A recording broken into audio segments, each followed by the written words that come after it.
This is the curious case of a killer who handed himself in more than 20 years after committing murder. What made him come forward after so long, when he could have continued to lay low, safe in the knowledge that he was unlikely to ever be found, in the days long before the advent of DNA?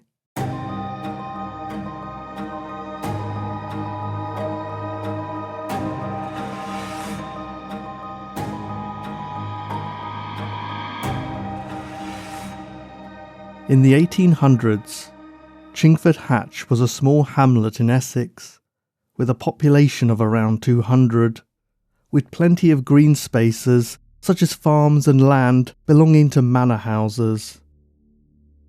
It had yet to see the construction of the railway, which would allow commuters to travel the 10 miles or so to London in convenience and style, and it was generally a quiet place where nobody expected anything eventful to happen, especially not murder.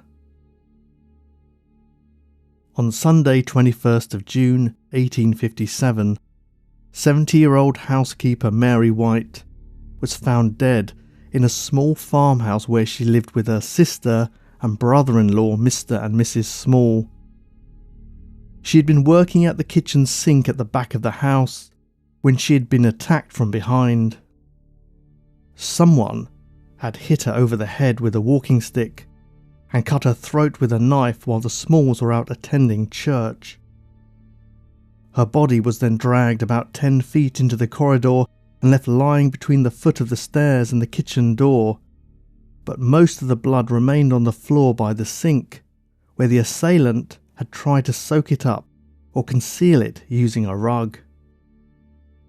When Mr. and Mrs. Small returned after the service around midday to find Mary bleeding on the floor, they must have had cause to question the faith that had taken them from the house to their weekly worship.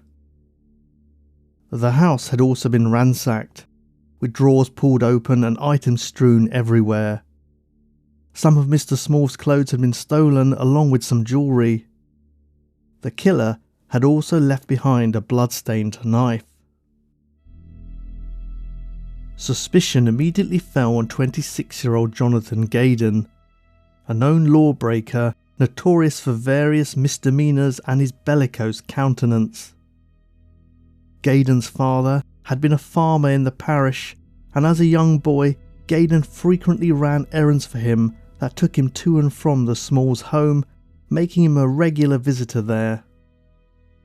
He had recently been released from Chelmsford jail after serving 18 months hard labour for horse theft.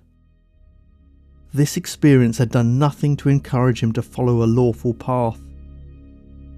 On the morning of Mary's murder, a labourer named Harry Ruggles had spotted Gaydon walking towards the house and reported that he looked furtive and conspiratorial. Allegedly, Gaydon had warned Ruggles, "Shh, do not say you have seen me." Ruggles replied, "Very well, I won't." 2 other witnesses came forward to say they had seen Gaydon wearing clothes not dissimilar to the ones stolen from Mr. Small.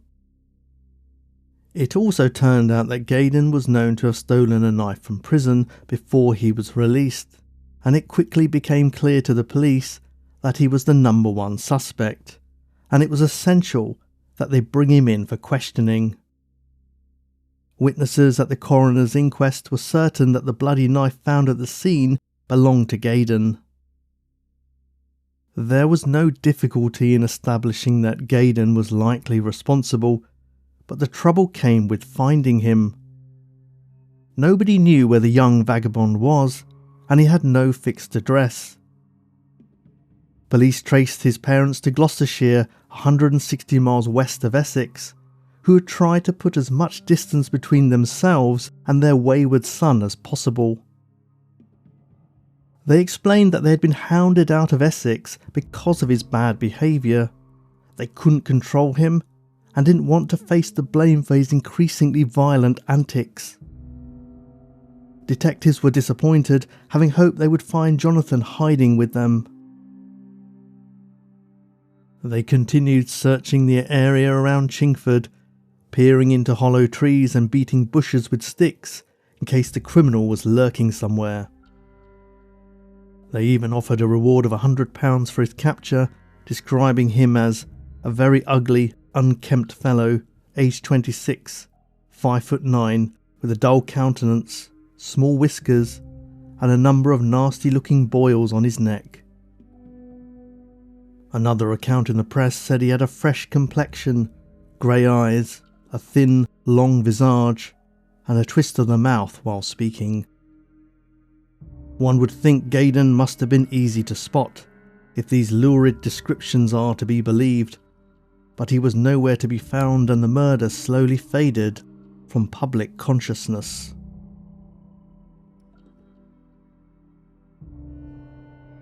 More than 22 years later, in September 1879, a scruffy-looking tramp shuffled into a police station and announced, "My name is Jonathan Gaydon, and I was the murderer of Mary White in 1857. He went on to explain that he'd been a nomad ever since, moving around the country and sleeping rough, although he had spent some time in India working aboard a ship. He claimed that his conscience had been eating away at him for the last 2 decades, and he had decided to come clean, but it may be more likely that his advancing age and ill health forced him to the realization that life as a gentleman of the road was no longer pleasant or sustainable. He may even have hoped that if he escaped the noose, he would be treated to a bed and a roof over his head in a comfortable prison, an enticing prospect after living so long as a vagrant. He certainly looked as though time had taken its toll, as his grey hair and stoop made him appear older than his 48 years. Several people, including Mr. Small, identified the man as the Jonathan Gaydon they had known 22 years ago, recognising his distinctive features even through the ravages of time. Small had been convinced that Gaydon was either dead or had emigrated to Australia, so looking upon the face of the living, breathing man who had murdered his sister-in-law came as something of a shock. Gaydon was tried at the Old Bailey, where his defence counsel, Horace Avery, tried to cast doubt on his identity by producing a handful of former soldiers who named the man in the dock as Charles Wilson, a private they had served with in the 5th Fusiliers. Another witness mentioned that the original Jonathan Gaydon had a limp, that he had suffered a hernia while carrying out forced labour during his spell in prison for horse theft. The defence questioned how a limping man with such an injury could be accepted into the army, thereby planting a seed of doubt in the minds of the jury as to whether he was really the same person. But the prosecution's argument was strong. The prisoner had confessed and had an intimate understanding of details of the murder that could only have been known by the killer.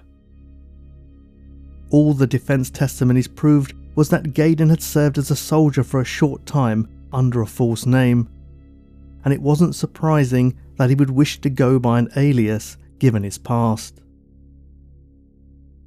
The jury found Jonathan Gaydon guilty of murder. Sir Henry Hawkins, known ominously as the hanging judge, was behind the bar. When he reached for his black cap and placed it on his head with a sombre expression, Gaydon must have known what was coming. Those dreadful words condemning him to death, like so many men and women before him. But all was not over for the itinerant wastrel. Several of the jurymen and some campaigners with humanitarian leanings petitioned for the sentence to be commuted to life imprisonment. They succeeded, and Gaydon was removed from the Victorian equivalent of death row and into Pentonville Prison in December 1879.